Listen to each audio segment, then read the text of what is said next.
Trigonometry, an applied example. If you strip away all of the trivial details, most basic trig problems come down to one of two situations, all involving right triangles.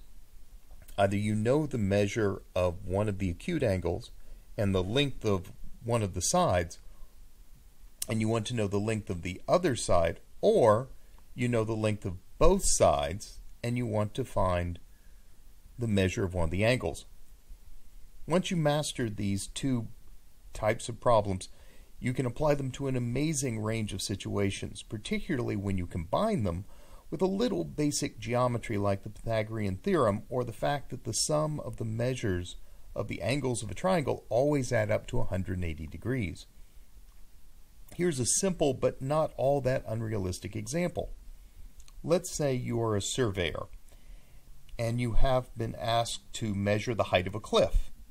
With that in mind, picture the cliff and ask yourself how you can figure out its height using some trigonometric function. That means thinking of the problem in terms of a right triangle. The height is easy, it's just the height of the cliff. You can get the base by starting at the foot of the cliff and pacing off 100 yards. The hypotenuse is just the distance between the top of the cliff and the point you stop on the ground. You can then measure the angles to the top of the cliff using a surveyor's tool. Let's say in this case you get the angle to be 20 degrees. Now the question is, what function do you want to use? We have the base and we want to know the height. These are the legs of a right triangle. What function uses the legs? Sine, cosine, or tangent? Well, let's think about it. Sine is opposite over hypotenuse and cosine is adjacent over hypotenuse. These don't help since we don't know the hypotenuse, so we need tangent, which is opposite over adjacent. Let's think about what we know and what we're trying to find out. We know the base. We know the angle. We're trying to find out the height. We also know the formula for tangent.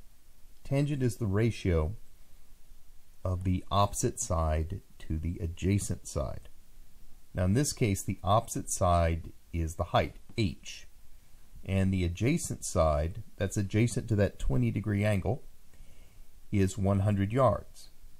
So that tells us that the tangent of 20 degrees, which we can find from a calculator, is going to be equal to the ratio of h to 100. In other words, if we take h and divide it by 100 yards, we'll get the tangent of 20 degrees. Now, if you get out your calculator or the calculator app on your smartphone or go to a website, you can find that the tangent of 20 degrees is approximately 0.36.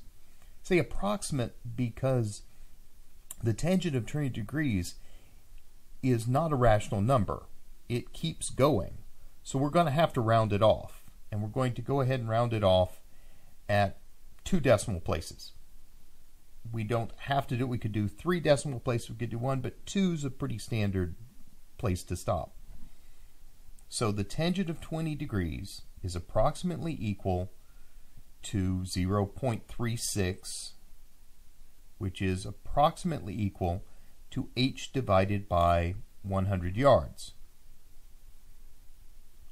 Now we can figure out what h is just by multiplying 0.36 times 100, or 100 yards.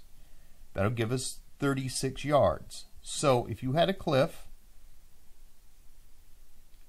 and you went 100 yards away and found that there was a 20-degree elevation from the place you stopped to the top of the cliff, that tells you that that cliff would be 36 yards tall.